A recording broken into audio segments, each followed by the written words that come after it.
Hello student, मैं Neha Dixit career power अड्डा 24/7 के यूट्यूब चैनल पर आपका स्वागत करती हूँ। आज का जो हमारा टॉपिक है वो है बायोलॉजिकल क्लासिफिकेशन का थर्ड पार्ट, जिसे कहेंगे एनिमल किंगडम। ठीक है, इससे पहले हम अपनी दो क्लासेस में हम लोग प्रोटिस्टा कर चुके हैं, मोनेरा कर चुके हैं। उसके अलावा हम लोगों ने फंगी देखी थी, एल्गी देखी थी, प्लांट किंगडम देखा था, और आज की क्लास में हम जो देख रहे हैं वो हम देख रहे हैं एनिमल किंगडम। ठीक है, स्टार्ट करते हैं। देखिए, एनिमल किंगडम हिंदी में कहेंगे जंतु जगत। जंतु जगत को हमने डिवाइड किया है एक फ्लो चार्ट में, देखेंगे प्रोटोजोआ एंड मेटाजोआ। प्रोटोजोआ जो है वो यूनिसेलुलर एनिमल होते हैं, एक कोशिकीय प्राणी होते हैं, और जो मेटाजोआ फाइलम है उसमें बहुकोशिकीय प्राणी होते हैं। बहुकोशिकीय मतलब मल्टी सेलुलर। अब यूनिसेलुलर मल्टी सेलुलर को हम लोग यहाँ पे जब पढ़ेंगे तो आपको याद होगा, हम लोग अपनी पिछली क्लास में भी इसको कवर किया था। हमने प्रोटोजोआ को, एक कोशिकीय प्राणी को, हमने जब प्रोटोजोन्स पढ़े थे तब हमने देखा था, हमने प्लाज्मोडियम देखा था, है ना। तो वहां पर हमने इसको कवर किया था। तो आज की क्लास में हम लोग सिर्फ और सिर्फ मल्टी सेलुलर्स देखेंगे, मल्टी सेलुलर्स। ठीक है, चलिए, तो आप देख रहे हैं यहाँ पे अकशेरुकी यानी फिर से अगेन टू पार्ट्स में डिवाइड किया तो कुछ ये फाइलम निकल कर आए, और 10वां फाइलम जो था हमारा कॉर्डेटा निकल कर आया। यानी कि आज की क्लास में हम ये 10 फाइलम पढ़ने वाले हैं। किंगडम, एनिमल किंगडम, फाइलम, ये 10 फाइलम्स। ठीक है, जैसे कि किंगडम और फाइलम में अगर आप डिफरेंस नहीं कर पाते हैं तो बहुत ही बेसिक सा एक फैक्ट बता देती हूं, उससे याद रख सकते हैं। जैसे हमारे हिंदू धर्म, मुस्लिम धर्म, ईसाई धर्म, सिख धर्म, ऐसे 4 धर्म होते हैं ना लोगों के। इंसानों को बांटा गया है धर्मों में, और फिर उसके बाद इंसानों को जातियों में बांटा गया है। तो सेम चीज हमने एनिमल किंगडम के लिए की कि हमने पहले किंगडम बनाया जिसमें एनिमल्स को रखा, और फिर उन किंगडम्स के बाद में फाइलम्स बनाए, फाइला बनाया, संघ बनाए। हिंदी वर्ड क्या है? संघ, और इंग्लिश वर्ड क्या है? फाइला, या फिर फाइलम भी कह सकते हैं, दोनों चीजें ठीक है। ठीक है, तो फिर हमने फाइलम्स बनाए, हमने फाइला बनाए, और उसमें हमने 1 2 3 4 5 6 7 8 9 है ये। ठीक है, तो इस तरीके से हमने 9 से 10 है, तो बहुत सारे, लेकिन हम मेन जो है वो 9 से 10 है, वही पढ़ेंगे यहाँ पे। ठीक है, तो इस तरीके से हम लोग सबसे पहला फाइलम उठा रहे हैं अपना, क्या? पॉरीफेरा। यहाँ पे देखिए फाइला है ना, 10 फाइलम मुख्य भागों में बांटा गया है एनिमल किंगडम को हमने। तो पहला हमारा पॉरीफेरा, दूसरा हमारा निडेरिया या फिर सीलेंट्रेटा कह सकते हैं, तीसरा है कौन सा? प्लेटीहेल्मिन्थीज। नेक्स्ट हमारा Nematoda and Annelida, arthropoda, Mollusca, और लास्ट में पढ़ेंगे हम लोग कॉर्डेटा। तो एक एक करके शुरुआत करेंगे। चलिए, फर्स्ट फाइलम की शुरुआत करते हैं। तो फर्स्ट फाइलम है हमारा पॉरीफेरा। कौन सा फाइलम है हमारा? पहला पॉरीफेरा। पॉरीफेरा को स्टार्ट कर रहे हैं। देखो, सबसे पहले स्पंजिला की आपको इमेज दिख रही है, स्पंज है, एंड ये है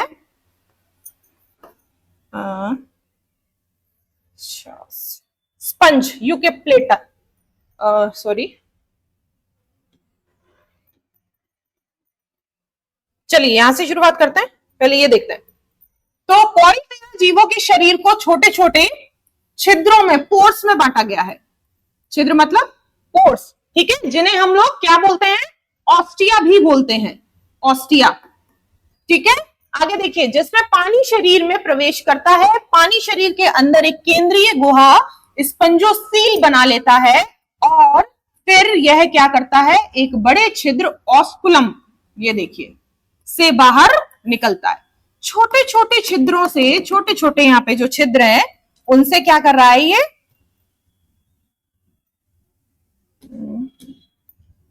ठीक है, फिर से यही आ गया, चलो ब्लैक ही ले लेते हैं।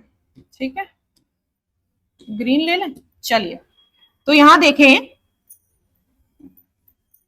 ऑस्कुलम, ये जो बड़ा छिद्र है ये ऑस्कुलम है। ठीक है, और ये जो छोटे छोटे छिद्र दिख रहे हैं ये क्या है? ऑस्टिया है, पोर, छिद्र। ठीक है, अब देखो, इनमें से पानी, जैसे समुद्री जीव है, पानी में रहते हैं, ठीक है, तो पानी इनकी बॉडी के क्या होगा? एक तरह से अंदर बाहर होगा। तो पानी जब अंदर बाहर करेगा तो एक तरह से छोटे छिद्रों से पानी अंदर जाएगा और बड़े छिद्रों से पानी जो है वो बाहर निकलेगा। तो ये इनका प्रोसीजर है किस चीज का, इनका जीवन यापन करने का यही तरीका। जैसे हम लोग यहाँ रहते हैं तो हम लोग कहीं आ जा सकते हैं, पृथ्वी पर पूरी जगह पे घूम सकते हैं, ये पानी के अंदर इस तरीके से अपनी चीजों को कैलकुलेट करते हैं। अब देखिए यहाँ पे एक पॉइंट और बनता है स्पंजिला से, कि पॉरीफेरा संघ का सबसे आम उदाहरण माना गया है स्पंजिला का। ठीक है, मीठे पानी का ये क्वेश्चन आता है भाई, यहां से क्वेश्चन आता है कि मीठे पानी में रहने वाला या मीठे पानी वाला स्पंज बताइए, तो आपका आंसर होगा स्पंजिला। एंड यूप्लेकेटला, ये देखो यहाँ पे यूप्लेकेटला, इसका क्या है, समुद्री जीव से क्वेश्चन बनता है। यूप्लेकेटला से, यू देखिए मैं हिंदी में लिख देती हूं, प्लेटेला, इससे क्वेश्चन बनता है कि हमारा कौन सा जीव समुद्री जीव स्पंज कहलाता है। ठीक है, एनिमल किंगडम से यहां से क्वेश्चन बनता है कि कौन सा जीव यूप्लेकेटला, तो यूप्लेकेटला से यहां से क्वेश्चन बनता है। आगे देखिए सीलेंट्रेट, सेकंड फाइलम हमारा कहता है सीलेंट्रेट या फिर निडेरिया, हिंदी में क्या कहेंगे, निडेरिया। तो निडेरिया में एक हल्की सी कैविटी, सेंटर कैविटी होती है, गुहा का मतलब है यहाँ पे कैविटी, जिसे गैस्ट्रोवॉस्कुलर गुहा कहा जाता है, और जो कि इसमें क्या कहां पर हेल्प करती है, हमारे डाइजेशन में और परिसंचरण दोनों का ही एक काम करती है। सीलेंट्रेटा में निमेटोसिस्ट नामक एक विशेष कोशिका सेल पाई जाती है, जिसमें डंक मारने वाले अंग होते हैं, जो कि शिकार को पकड़ने और रक्षा करने के लिए उपयोग में लाए जाते हैं। आप सब लोग ये वाला डायग्राम देख रहे हैं, ये जो डायग्राम है वो है हाइड्रा का। किसका डायग्राम है ये डायग्राम है हाइड्रा का। तो जब ये वाला डायग्राम आप देखेंगे हाइड्रा का, तो आपको दिखेगा, ये देखिए इस टाइप से, ठीक है। और ये वाला डायग्राम देखिए, इसमें भी आपको ये देखिए टेंटिकल्स निकले हुए हैं, टेंटिकल्स बोलते हैं इनको, ठीक है, टेंटिकल्स। अब देखो यहाँ पे बोला गया है कि अगर शिकार को पकड़ने के लिए टेंटिकल्स का काम क्या है, ये जो हल्की सी रस्सी जैसी स्ट्रक्चर दिख रही है आपको, है ना, इनका काम क्या है, इनका काम है शिकार को पकड़ना। अब ऑब्वियस है कि कुछ ना कुछ खाएंगे तभी तो जिंदा रहेंगे, और खाएंगे कैसे, पकड़ेंगे कैसे, हाथ पैर तो भगवान ने दिया नहीं है मनुष्यों की तरह, तो ये एक कुछ इनके जो ऑर्गन्स है उनको इस्तेमाल करके फिर ये क्या करेंगे, अपने शिकार को पकड़ेंगे। एंड उसके अलावा हम एग्जाम्पल्स देखेंगे तो jellyfish, coral and C anemone and hydra. ठीक है, हाइड्रा से सबसे ज्यादा क्वेश्चन बनता है, हाइड्रा से सबसे ज्यादा क्वेश्चन बनता है कि हाइड्रा जो है वो कौन से फाइलम का जंतु है। तो हाइड्रा जो है वो निडेरिया फाइलम का जंतु है, या फिर निडेरिया अगर ऑप्शन में नहीं है तो आप सीलेंट्रेट्स भी कह सकते हैं, सीलेंट्रेटा ग्रुप का भी जंतु माना जाएगा वो। ठीक है, जेलीफिश से क्वेश्चन आता है कि भाई जेलीफिश जो है वो कौन से फाइलम का जंतु है, तो आंसर है जेलीफिश जो है वो निडेरिया फाइलम का जंतु है। एंड कोरल्स क्या होते हैं, कोरल्स जो है वो एक तरह से आपने सुना होगा ऑस्ट्रेलिया में ग्रेट बैरियर रीफ है, ग्रेट बैरियर रीफ, तो जो वहां पे कोरल्स है उससे ही बनी है वो ग्रेट बैरियर रीफ। ठीक है, कैल्शियम कार्बोनेट, ये सारे जो जंतु हैं वो कैल्शियम कार्बोनेट को क्या करते हैं, सीक्रेट करते हैं, और कैल्शियम कार्बोनेट जो है वो एक जगह जब जमा होता रहता है तो वो चट्टानों के फॉर्म में आ जाता है, तो वो रीफ बन गया वहां पे। ठीक है, इससे क्वेश्चंस आते हैं आपको। जेलीफिश से क्वेश्चन बनता है, भाई देखो जेली के बाद क्या लिखा है, फिश, जेली फिश, तो आपको नाम से क्या लग रहा है कि ये क्या है, ये फिश है, लेकिन ये फिश नहीं है। क्वेश्चन आता है कि जेलीफिश निम्नलिखित में से कौन सी जेलीफिश नहीं, फिश नहीं है, तो आप जेलीफिश को नहीं लगाएंगे, क्यों, क्योंकि नाम तो इसका फिश है, लिखा है इसमें, लेकिन ये फिश नहीं है, इसलिए क्योंकि किसको जो है वो किस फाइलम में रखा गया है, इसको निडेरिया फाइलम में रखा गया है, और फिशेस को यानी मछलियों को एक नया फाइलम दिया गया है जो कि हम थोड़ा आगे चल के पढ़ेंगे, जिसका नाम है कॉर्डेटा। ठीक है, तो यहाँ पे क्वेश्चंस बन सकते हैं आपके, ध्यान रखिएगा। आगे देखिए, सेकंड फाइलम है हमारा, थर्ड फाइलम है हमारा, कौन सा, प्लेटी हेलमिंथीज, प्लेटी हेलमिंथी, प्लेटी हेलमिंथीज, थीज, प्लेटी हेलमिंथीज। इंग्लिश में याद रखेंगे, थोड़ा सा ज्यादा सही रहेगा, हिंदी वर्ड्स थोड़े से टिपिकल होते हैं, ठीक है। These are the plate worm, नाम से ही समझ जाओ भाई, प्लेट लिखा है यहाँ पे, प्लेट है ना, तो प्लेट कैसी होती है, ऐसी चपटी सी, है ना, तो ये कैसे होते हैं, प्लेट वॉर्म्स होते हैं, विच आर बायलेटरली सिमेट्रिकल। अब देखो इसका मतलब क्या है, जैसे ये कोई स्ट्रक्चर है, तो ये लेफ्ट से जैसे दिखेगा वैसे ही ये स्ट्रक्चर राइट से भी दिखेगा। तो इसकी जो सिमेट्रिकल जो स्ट्रक्चर है, जो इसकी सिमेट्री है, वो कैसी है, वो लेफ्ट और राइट दोनों तरीके से, दोनों जगह से सेम दिख रही है। तो इसीलिए इसको बोला गया है बाइलेटरली सिमेट्रिकल, ठीक है। And lack a body cavity, lack मतलब कमी है किसकी, बॉडी कैविटी की, यानी इसमें गुहा नहीं पाई जाती, इनके शरीरों में गुहा नहीं पाई जाती, सिलिंड्रिकल इनकी पोजीशन होती है इनके शरीरों की, ठीक है। इनके शरीर में 3 भ्रूणीय परतें रहती हैं, इसको क्या कहते हैं, देखो अगर हम बात करते हैं अपनी लेयर की, तो हमारी सबसे ऊपरी सतह अलग है, फिर उसके अंदर मीजोडर्मा होती है, फिर उसके अंदर एंडोडर्मा होती है। तो वैसे ही अगर हम प्लेटी हेलमिंथीज के एनिमल्स की बात करते हैं, तो इनमें भी 3 परतें होती हैं। पहली को कहते हैं क्या, एक्सोडर्म, दूसरी को कहते हैं मीजोडर्म, एंड तीसरी को कहते हैं एंडोडर्म, ठीक है। तो इस तरीके से एक्टोडर्म, हाँ देखो एक्सो को एक्टो भी कहते हैं, ठीक है, एंडोडर्म एंड मीजोडर्म, मीजोडर्म और एंडोडर्म, ठीक है।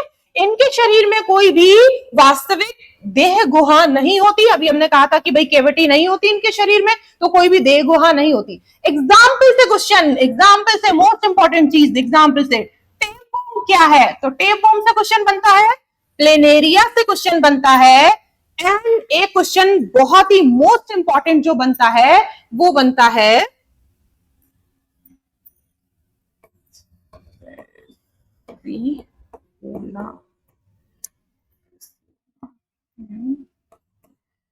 चीनिया सोलियम, ठीक है। मोस्ट इंपॉर्टेंट जो क्वेश्चन बनता है इन दोनों चीजों से बनता है। फैसियोला हिंदी में कैसे लिखेंगे, फैसियोला, फैसियोला, ठीक है। फैसियोला हिंदी में कैसे लिखेंगे भाई, फैसियोला, फैसियोला, ठीक है। इनसे क्वेश्चन बनता है। तो क्वेश्चन क्या बनता है, क्वेश्चन सुन लीजिए। फैसियोला से तो क्वेश्चन बनता है कि भाई बताइए, फैसियोला से क्वेश्चन बनता है कि गाय में कहते हैं गाय की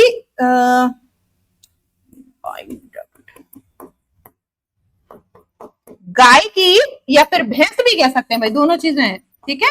गाय और भैंस की बाइल डक्ट में कौन सा प्लेटी हेलमिंथीज पाया जाता है, ठीक है।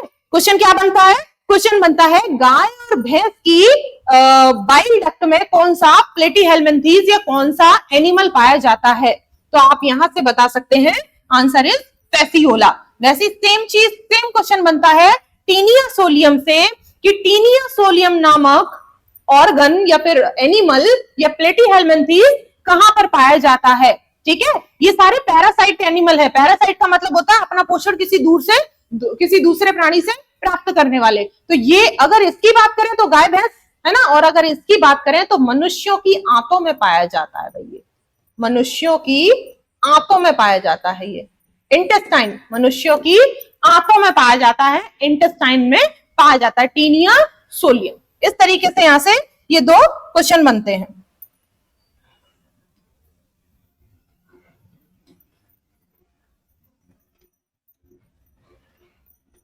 आगे देखिए, एक और क्वेश्चन बनता है प्लेनेरिया से, एक और क्वेश्चन बनता है प्लेनेरिया, प्लेनेरिया, एक और क्वेश्चन बनता है प्लेनेरिया से। तो प्लेनेरिया जो है वो ये देखिए स्ट्रक्चर ऐसा होता है प्लेनेरिया का, ठीक है। ये जो प्लेनेरिया है ये किस फाइलम का जंतु है, तो आंसर इज प्लेटी हेलमिंथीज फाइलम का जंतु है। यहां से 2 क्वेश्चन बनते हैं। निमेटोड्स, निमेटोड्स देखिए, निमेटोडा, ठीक है। नेक्स्ट फाइलम है हमारा निमेटोडा। तो सबसे पहले प्लेटवॉर्म होते हैं भाई, चपटे होते हैं, पैरासाइट्स होते हैं, ठीक है। पैरासाइट, पैरासिटिक का मतलब है किसी दूसरी की बॉडी पर हमारे पोषण प्राप्त करते हैं, न्यूट्रिशन प्राप्त करते हैं। एंड नेक्स्ट फ्लैटेंड बॉडी होती है, फ्लैटेंड का मतलब एक तरह से चपटी बॉडी होती है, ठीक है। आगे देखिए क्या कह रहे हैं कि जो निमेटोड्स हैं उनका शरीर जो है वो कैसा है, यहाँ पे बेलनाकार, पतला और अखंडित। अखंडित का मतलब होता है कि सेगमेंट्स नहीं है बॉडी पर, ठीक है, खंड नहीं है, धागे जैसा दिखता है। इसके पास एक पूर्ण आहार नाल होती है। आहार नाल का मतलब है एलिमेंट्री कैनाल, एलिमेंट्री कैनाल, ठीक है। एंड जिसमें मुंह यानी माउथ, गुदा यानी एनस शामिल है। एक एलिमेंट्री कैनाल का सबसे फर्स्ट पॉइंट अगर हम बात करें तो माउथ होता है, और सबसे लास्ट पॉइंट की अगर हम बात करें तो एनस होता है, ठीक है। तो वो दोनों चीजें इसमें मिलती है। परिसंचरण और श्वसन तंत्र भाई नहीं होता है, नर और मादा अलग अलग होते हैं और आमतौर पर मादा से छोटे होते हैं। देखो सबसे important question Wuchereria and Ascaris से बनता है। सबसे इंपॉर्टेंट क्वेश्चन वाउचेरिया एंड या वुचेरिया, कुछ भी इससे प्रोनाउंस कर सकते हैं आप, वुचेरिया एंड एस्केरिस से बनता है, ठीक है। तो वुचेरिया से क्वेश्चन बनता है कि भाई बताइए फाइलेरिया नामक बीमारी, वुचेरिया, ठीक है, फाइलेरिया नामक बीमारी किस निमेटोड के कारण होती है या किस फाइलम के जंतु के कारण होती है। फाइलम पूछेगा, निमेटोडा बताना है, एंड किस एनिमल की वजह से होता है, कौन सा एनिमल है जो निमेटोड फैमिली का है, फाइलम का है, और क्या बीमारी फैला रहा है, कौन सी, फाइलेरिया, फाइलेरिया। तो आपका आंसर होगा वुचेरिया, ठीक है। या फिर उल्टा भी पूछ सकता है कि वुचेरिया कौन सी बीमारी फैलाता है, आंसर इज फाइलेरिया। एस्केरिस से क्वेश्चन बनता है कि भाई बताइए यह कहां पे पाया जाता है। एस्केरिस से क्वेश्चन बनता है कि भाई बताइए ये कहां पर पाया जाता है।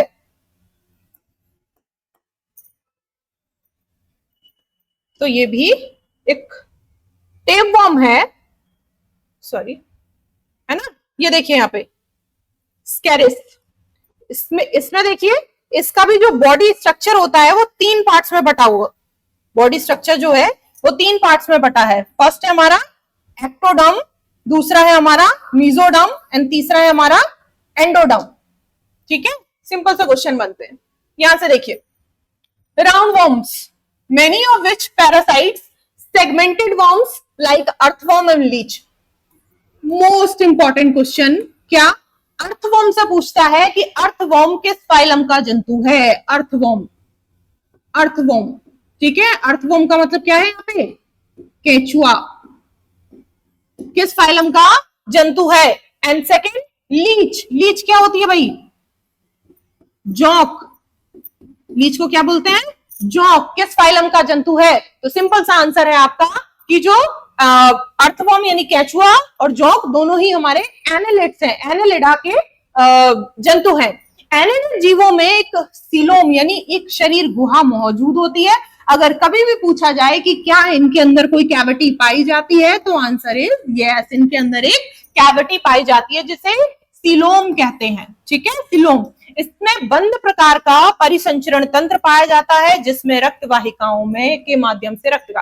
अब देखो यहाँ पे ये जो पॉइंट है ये हमें और भी बहुत सारी जगह भी देखने को मिलेगा कि भाई बताइए ओपन सर्कुलेटरी सिस्टम क्या होता है एंड क्लोज सर्कुलेटरी सिस्टम क्या होता है। तो जैसे हमने यहाँ पे पढ़ा कि इसमें बंद प्रकार का परिसंचरण तंत्र पाया जाता है, तो वैसे ही हम देखेंगे ओपन और क्लोज, इसके 2 टाइप से फिगर आउट करेंगे इस चीज को। तो हम देखेंगे कि जितने भी मनुष्य हैं और जितने भी पक्षी हैं, इस टाइप के जो लोग हैं उसमें अभी हम आगे चल के जब कॉर्डेटा ग्रुप पढ़ेंगे तो और इसको अच्छे से देखेंगे। अभी सिंपल से ये कह सकते हैं कि जिनमें रक्त वाहिनियों जैसे वेसल्स होती हैं, ब्लड वेसल्स होती हैं हमारी बॉडी के अंदर, हम लोग ह्यूमंस हैं तो हमारी बॉडी में जो ब्लड फ्लो कर रहा है वो किस में कर रहा है, नसों में तो कर रहा है। और नस को क्या कहते हैं, कितने टाइप की नसें होती हैं, वाहिकाएं होती हैं, वाहिनिकाएं होती हैं। तो हम कह सकते हैं भाई टू टाइप्स की आर्टरीज होती हैं और वेन्स होती हैं। तो आर्टरीज में ब्लड फ्लो करता है, वेन्स में फ्लो करता है। लेकिन अगर कभी भी कुछ ऐसे जीव हो जिनके अंदर ना आर्टरी हो ना वेन्स हो,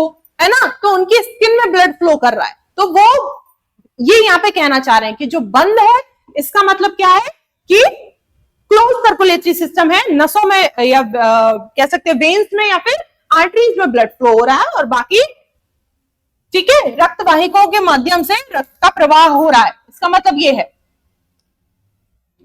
नेक्स्ट अर्थवर्म से क्वेश्चन है, देखिए सेगमेंटेड बॉडी है, ठीक है, कितने सारे सेगमेंट्स में बटी हुई है, सेगमेंटेड बॉडी है अर्थवर्म की, और माउथ से शुरू है एंड एनस पे खत्म है, ठीक है। तो पूरा इसमें क्या है, एलिमेंट्री कैनाल अच्छी खासी पाई जाती है, ये कह सकते हैं हम लोग, ठीक है, मोस्ट सेगमेंटेड। आगे देखिए ऑर्थ्रोपोडा। ऑर्थ्रोपोडा की अगर हम बात करते हैं तो लगभग पूरी पृथ्वी पर सबसे ज्यादा जीव, सबसे ज्यादा एनिमल, ये सबसे ज्यादा जंतु हमारे ऑर्थ्रोपोडा ग्रुप के ही अंदर मिलते हैं। सबसे लार्जेस्ट फाइलम है ये, हमारे पूरी की पूरी एनिमल किंगडम का सबसे लार्जेस्ट फाइलम है, ठीक है। देखिए इंक्लूडिंग इंसेक्ट्स भी इसी में मिलेंगे, स्पाइडर मिलेगा, है ना, क्रस्टेशियंस। क्रस्टेशियंस क्या होते हैं अभी हम लोग बात करेंगे। जैसे सबसे अच्छा एग्जांपल क्रस्टेशियंस का हम लोग झींगा मछली दे सकते हैं, ठीक है। तो crustaceans and other invertebrates with joint appendages. अब देखो आर्थ्रोपोडा के जीवों का शरीर काइटिन नामक पदार्थ से बने एक कठोर वाहक कंकाल से ढका होता है, जो कि उसे सुरक्षा प्रदान करता है। उसकी जो अपर लेयर है वो काइटिन नामक किससे बनी है, कार्बोहाइड्रेट से बनी है, जो कि एक बहुत ही कठोर कंकाल होता है जो उसकी स्किन को दूसरी चीजों से अफेक्ट करने से बचाता है, ठीक है, यानी बाहरी चोट से, बाहरी आघात से उसको बचाता है। आर्थ्रोपोडा जीवों के शरीर में पैर, एंटीना, अन्य अंग संयुक्त होते हैं जिससे उन्हें चलने, पकड़ने और अन्य कार्य में मदद मिलती है ना। आपने सबने कॉकरोच देखा होगा, है ना, तो कॉकरोच में इस टाइप से एक वायर निकला होता है, इधर लेफ्ट में और एक राइट में, ऐसे दो वायर निकले होते हैं, है ना, तो वो एक तरह से एंटीना का काम करते हैं। उनका मतलब ये है यहाँ पे। आर्थ्रोपोडा जीवों में श्वसन के लिए गलफड़े होते हैं, है ना, गलफड़े, लंग्स कह सकते हैं, एंड श्वास नली, रेस्पिरेटरी जो नली है, ट्यूब है, वो होती है, एंड लंग्स, ठीक है, गिल्स, गलफड़े गिल्स होते हैं यहाँ पे, ठीक है। तो इस तरीके से उनमें श्वसन के लिए, रेस्पिरेशन के लिए ये तीन ऑर्गन मिलते हैं, लंग्स भी होते हैं, गलफड़े भी होते हैं, श्वास नली भी होती है। आर्थ्रोपोडा जीवों का शरीर जो है वक्ष और उदर जैसे आधा आधा खंडों में, यानी कि ऊपर का हिस्सा ऐसे अलग और फिर नीचे का हिस्सा ऐसे अलग खंडों में विभाजित होता है। जैसे मक्खी का स्ट्रक्चर आप लोग देखिएगा तो आपको समझ में आएगा। मक्खी का स्ट्रक्चर देखिए, ये देखिए, ये पूरा अलग है और फिर उसके बाद ये वाला हिस्सा अलग है, एक्सोस्केलेटन, ये वाली देखिए, इस तरीके से होता है। तो यहाँ पे देखेंगे कि जॉइंट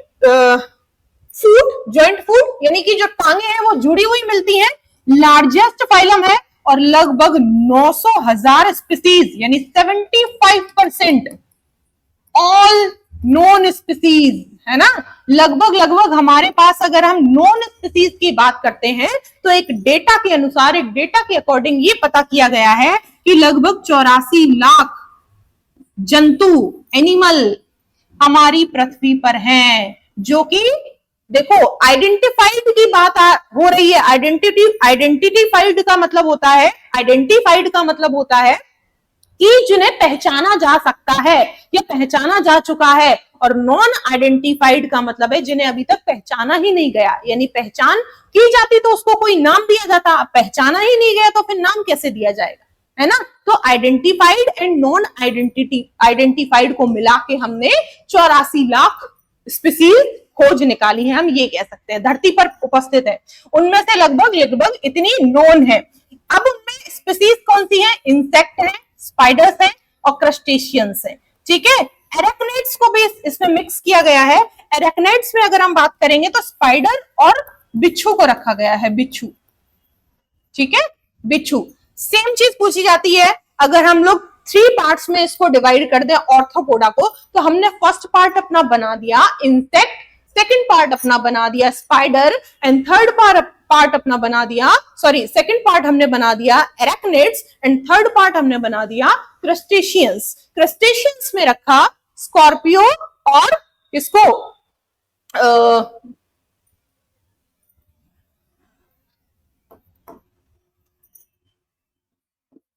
झींगा, ठीक है, झींगा मछली को।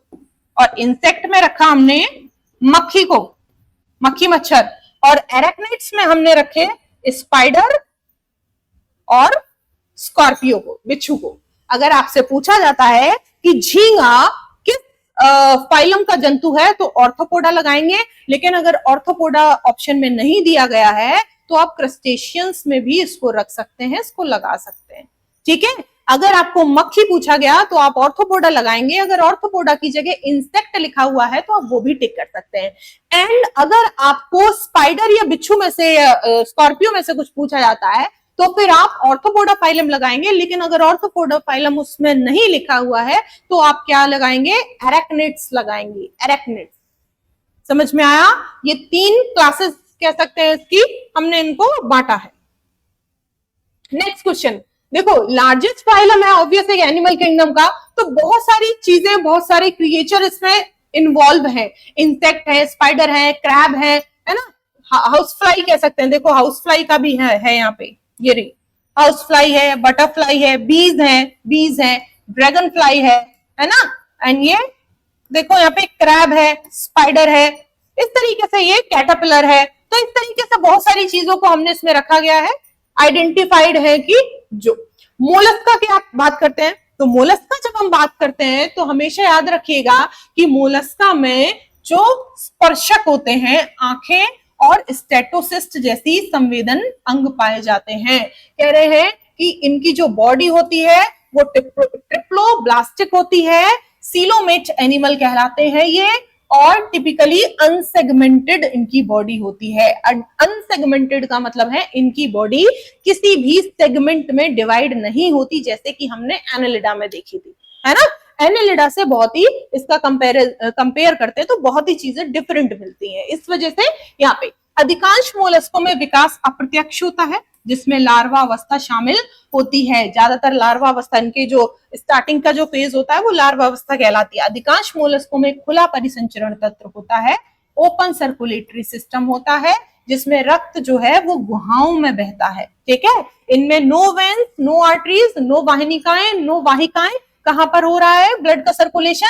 कैविटी के अंदर हो रहा है, गुहाओं में हो रहा है। मोलस्कों के शरीर में एक गुहा होती है जिसे सीलोम कहते हैं, देह गुहा बोलते हैं, जो कि इनकी जो इंटरनल ऑर्गन्स होती हैं उनको घेर के रखती है। मतलब इंटरनल ऑर्गन्स की जो एक तरह से कहाँ पाए जाते हैं तो वो देह गुहा में पाए जाते हैं। देह गुहा को क्या कह रहे हैं यहाँ पे? सीलोम कह रहे हैं। अधिकांश मोलस्कों का शरीर नरम होता है, बहुत ही सॉफ्ट होते हैं ये वाले जीव, एंड क्या कह सकते हैं, कठोर खोल से ढका हुआ होता है, कैल्शियम कार्बोनेट का बना होता है। और ये जो कठोर जो है हमारा वो कैल्शियम कार्बोनेट का ही बना होता है, कैल्शियम कार्बोनेट के बने होते हैं ये वाले, ठीक है।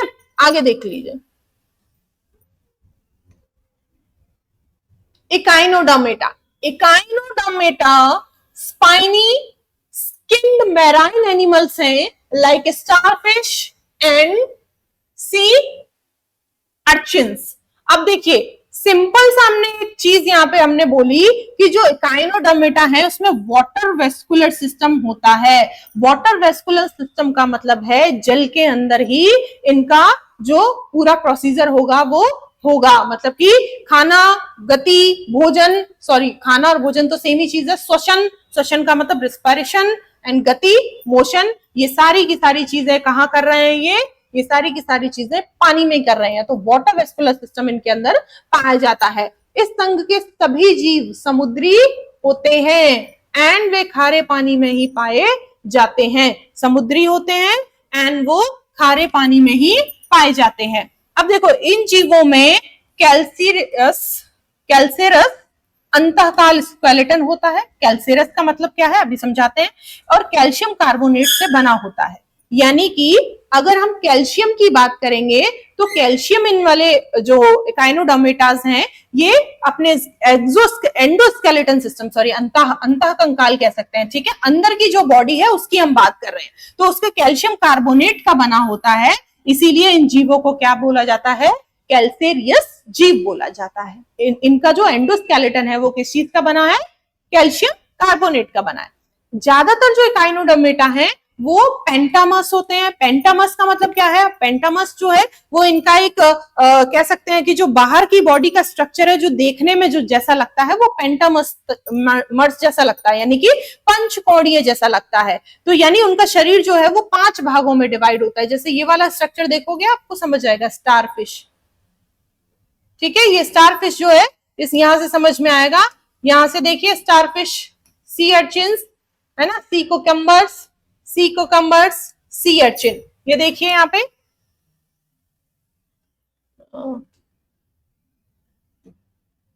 ठीक है। नेक्स्ट देखिए,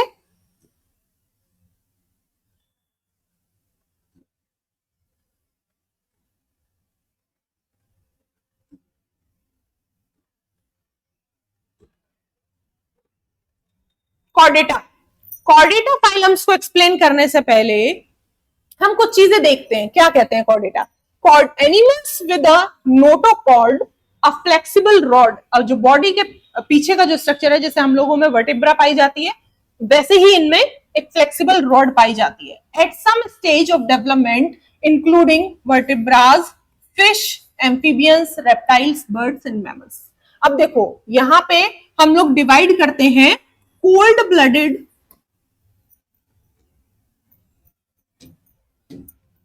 कोल्ड ब्लड वाले एनिमल है ना, एंड वार्म ब्लड वाले, वार्म ब्लड। अब देखो सिंपल सी बात है, सिर्फ और सिर्फ पक्षियों को और इंसानों को, मनुष्यों को, यानी कि मैमल्स कह सकते हैं यहाँ पे, है ना, मैमल्स कह सकते हैं यहाँ पे, पक्षियों को यानी एवीज कह सकते हैं, एवीज ग्रुप है ये, और मनुष्यों को और प्लस जानवर, ये वाला आ जाएगा मेमल्स में, ठीक है। इनको ही सिर्फ वार्म ब्लड माना गया है, इनको ही सिर्फ वार्म ब्लड की कैटेगरी पे माना गया है। बाकी सारे के सारे हमारे, चाहे हम फिश की बात करें, चाहे हम एम्फीबियंस की बात करें, एम्फीबियंस को हिंदी में क्या कहेंगे भाई, उभयचर, एम्फीबियंस को क्या कहेंगे, उभयचर।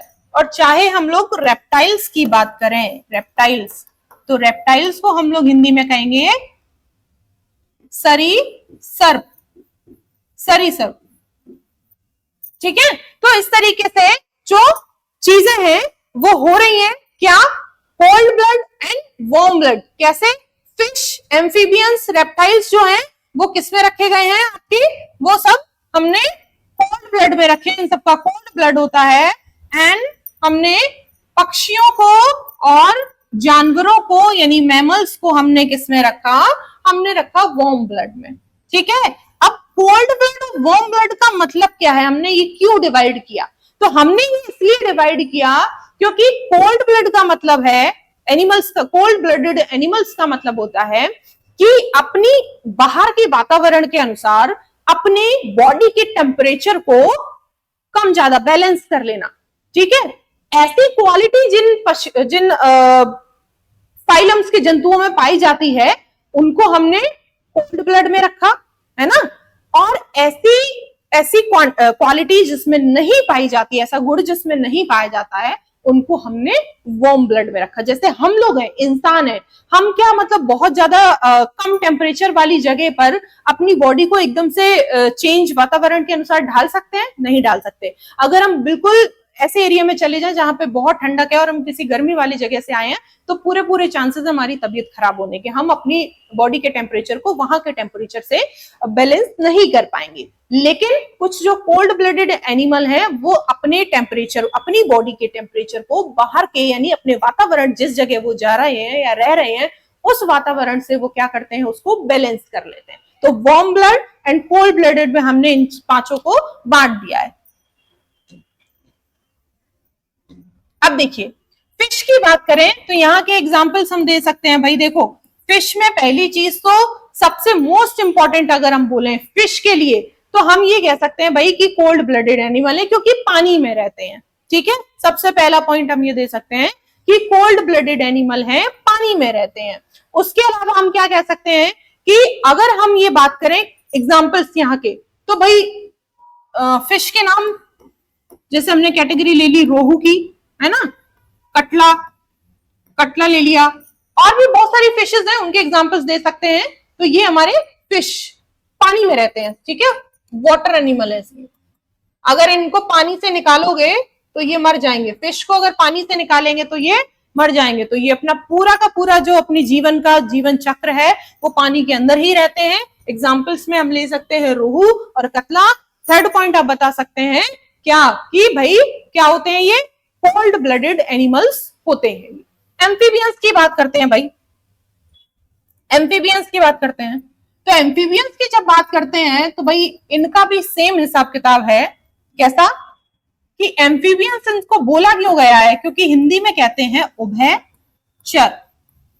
एम्फीबियंस इनको इसलिए बोला गया है क्योंकि ये धरती पर भी अपना जीवन यापन कर सकते हैं और पानी के अंदर रहकर भी अपना जीवन यापन कर सकते हैं। जब इनको लगता है कि भाई हमें धरती पे जाना है, पृथ्वी पर, अर्थ पर, यानी सरफेस पर आना है ना, तो ये अपनी अर्थ सरफेस पर आ जाते हैं।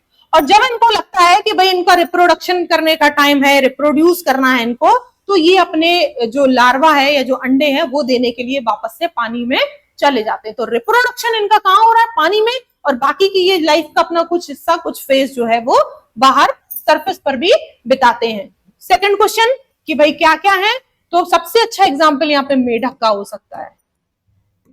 सबसे अच्छा एग्जाम्पल यहाँ पे हम लोग फ्रॉग ले सकते हैं, मेढक ले सकते हैं।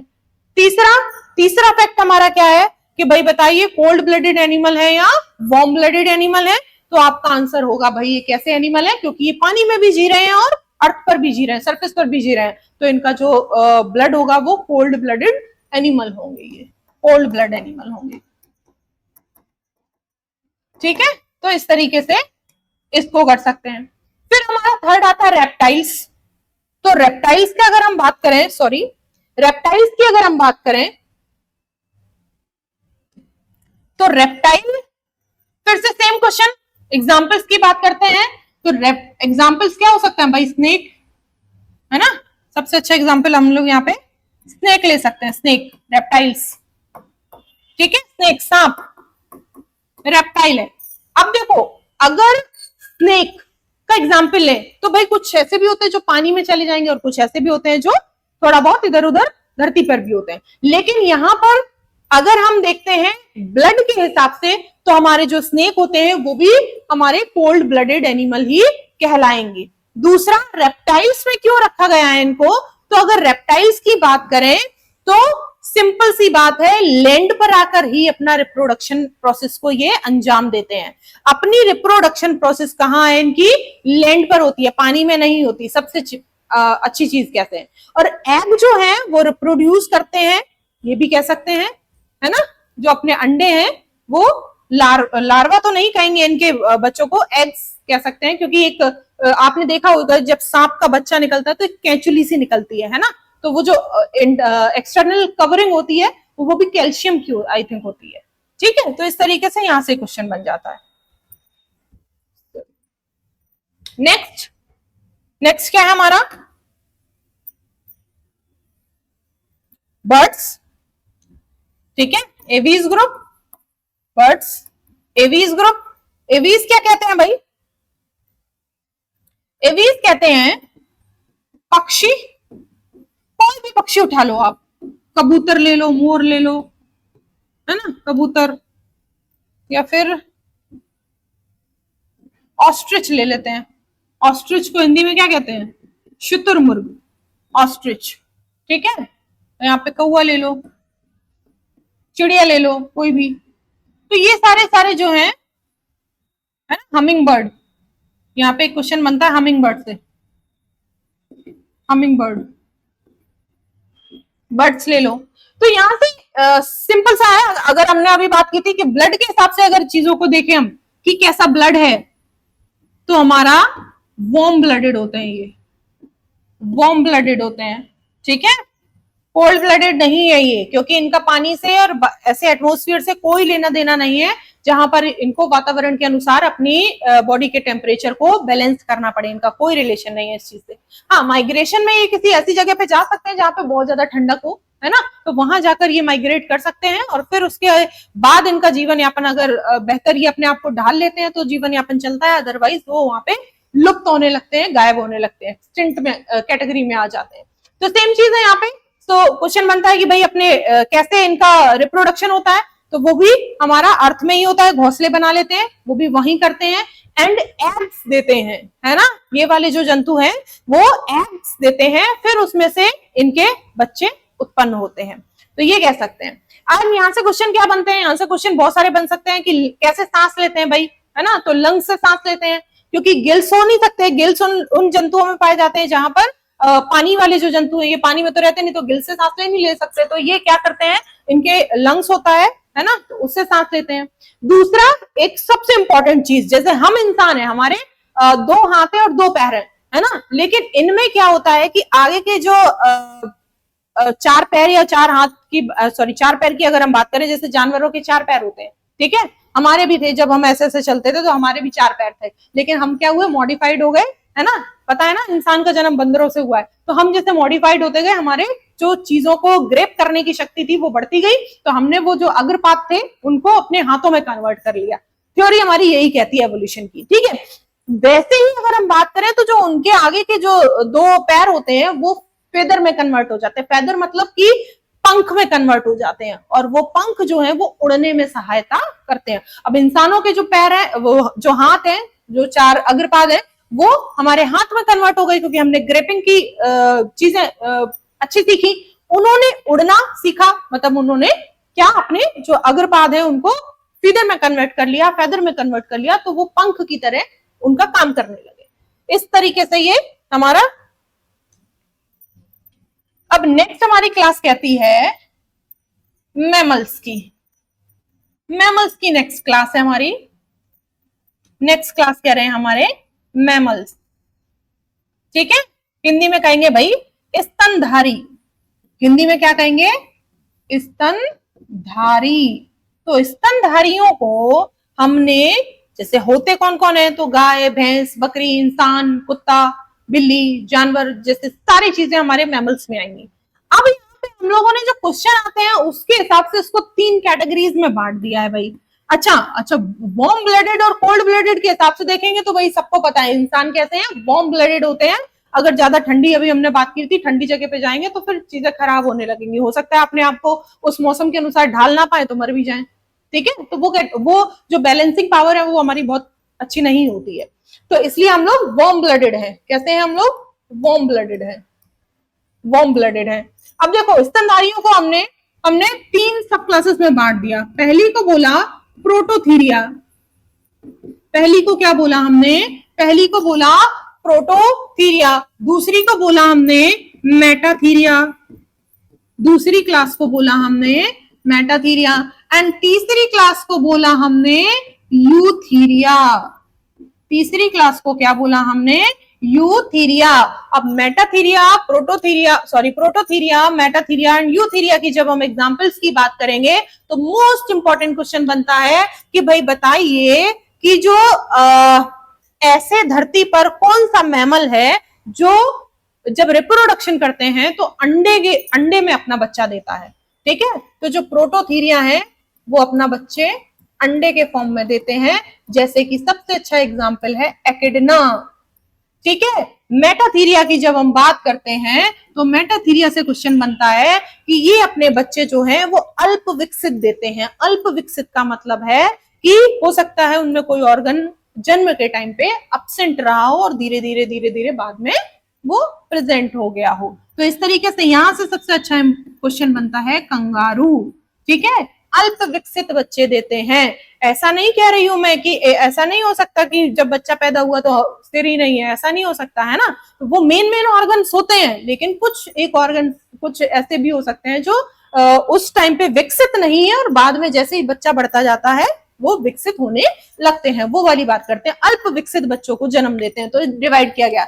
एंड यूथेरिया में रखा गया पूर्ण विकसित बच्चों को जन्म देने वाले जंतु, पूर्ण विकसित बच्चों को जन्म देने वाले जंतु। पूर्ण विकसित में हम लोग आ जाते हैं, इंसान आ जाते हैं, गाय आ जाती, भैंस आ जाती, बकरी आ जाते हैं। तो इस तरीके से सारी चीजें जो है, सारे एनिमल, गाय भैंस बकरी बिल्ली कुत्ता, हम लोग इंसान, ये सब के सब किसमें आएंगे? पूर्ण विकसित में आएंगे। ठीक है, तो इस तरीके से हमने क्या देखा? Animal with notochord flexible rod at the some stages of development including vertebrates, fish, amphibians, reptiles, birds and mammals. तो हमने क्या देखे? हमने फिश देखी, हमने एम्फीबियंस देखे, हमने रेप्टाइल्स देखी, हमने बर्ड्स देखी, हमने मैमल्स को देखा। तो यहां पर ये हमारा पूरा एनिमल किंगडम खत्म होता है।